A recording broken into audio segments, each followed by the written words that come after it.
हम तो कहते कभी कभी प्रयास करा करो कि अगर दुकान नहीं चल रही है, आप प्रैक्टिकल करके देखना कि विष्णु पुराण का ये प्रैक्टिकल गलत तो नहीं है, प्रैक्टिकल करिए। अगर आपकी दुकान नहीं चल रही है, बहुत धीरे धीरे चल रही दुकान नहीं चल रही, तो जिस दिन तुम्हारी दुकान ना चले, एक पान के पत्ते पर मक्खन दो और मक्खन को दुकान में रख दो, और मक्खन को दुकान में रखकर लक्ष्मी जी का, अष्ट लक्ष्मियों का नाम ले लो और लेकर उस मक्खन को वहीं दुकान में रखने के बाद दूसरे दिन उस मक्खन को उठाकर कहीं पानी में विसर्जन कर दो, दुकान धड़ाके से चलना चालू हो जाए। प्रैक्टिकल करने में क्या जाता है? और हम तो कहते प्रैक्टिकल करते रहना चाहिए, जरूरी है। एक महाराज प्रवचन में कह रहे थे शराब नहीं पीना चाहिए, शराब पीने वाला व्यक्ति गटर में पड़ा होता है, नाली में पड़ा होता है, मत पियो, ये गंदा नाली का पानी है। उसी में एक महाराज का पहचान वाला बैठा था, उठ के खड़ा हो गया, ओ महाराज तो इतनी बड़ी बड़ी बात कह रहा, तेरा सगा भाई पी के तो गटर में पड़ा, तो हमको ज्ञान दे रहा, अपने भाई को क्यों नहीं देता? महाराज जी ने कहा भैया देख, मैं भी प्रवचन दे रहा हूँ, मेरा भाई भी प्रवचन दे रहा है, अंतर केवल इतना है मैं मुंह से समझा रहा हूं, मेरा भाई प्रैक्टिकल करके दिखा रहा है।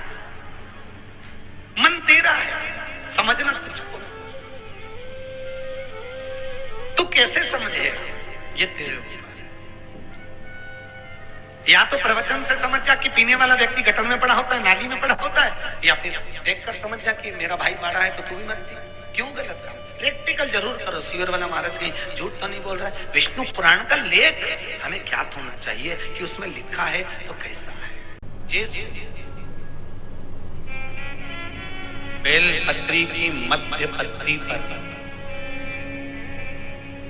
बेलपत्री की बीच की पत्ती पर लगाया हुआ चंदन और पत्ती के 3 पत्तियों का जहां पर मिलन हुआ है, उस जगह पर लगाया हुआ शहद शिव को जब चढ़ाया जाता है तो वो भाग्य की बेकार रेखा को भी बदल देता है।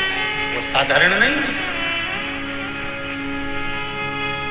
कई माताओं की आदत होती है, जब शंकर भगवान को बेलपत्र चढ़ाती है तो उस बेलपत्र पर ओम लिख देती है, या चंदन लगा देती है, या बीच पत्ती पर थोड़ा सा कुछ भी लगाएगी, भले चावल का दाना लगाएगी, भले वो चंदन लगाएगी, भले वो अष्टगंध लगाएगी, गुलाल लगा देगी, अबीर लगा देगी, कुछ भी लगाकर उस जगह पर लगाकर फिर भगवान को चढ़ा। वो व्यक्ति जो भगवान शंकर को बेलपत्र जब समर्पित करता है और बीच की पत्ती पर चंदन लगाकर मध्यस्थ जोड़ पर शहद लगाकर शिव को जब समर्पित करता है तो उसका भाग्य कितना भी विपरीत चल रहा हो, उसकी किस्मत की रेखा कितनी भी विरोधी, कितनी भी विपरीत चल रही हो, वो अपने आप से लट जाती है, अपने आप से हट जाता है। उसको सुधारने के लिए कोई दूसरा नहीं आता।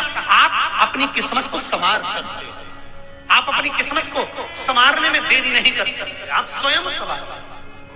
काम बहुत दिनों से लगे हो, नहीं हो रहा, हरा मूंग ले जाओ, मूंग के दाने तो रहते हैं घर में, केवल 31 मूंग के दाने लेकर जाइए, 31 चावल के दाने लेकर जाइए और 31 ही बेलपत्र लेकर जाइए।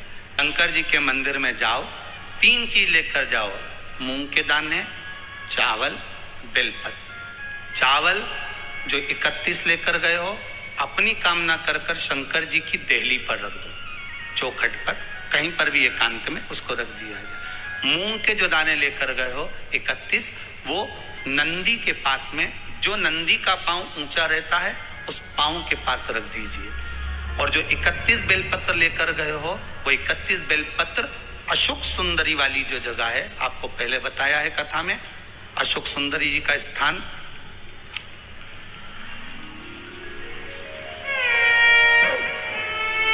ये शिवलिंग, ये जलाधारी जहां से पानी बहता है, उसके बीच में एक मोटी सी लाइन होती है जो शंकर भगवान की छोटी लड़की अशोक सुंदरी का स्थान है।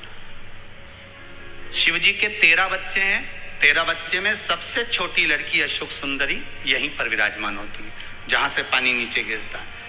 प्रत्येक शिवलिंग के सामने एक मोटी सी लाइन होगी, उस मोटी सी जो लाइन है अशोक सुंदरी, वहां पर जो 31 बेलपत्र लेकर गए हो, अपनी कामना कर कर पीला चंदन, लाल चंदन लगाकर उस पर समर्पित करते जाओ। उसकी डंडी जहां से पानी बहता है उस ओर होना चाहिए। आप निवेदन कर कर देखो, अपने आप आपका काम हो गया होगा। बाबा से निवेदन तो करो, क्यों भटक रहे?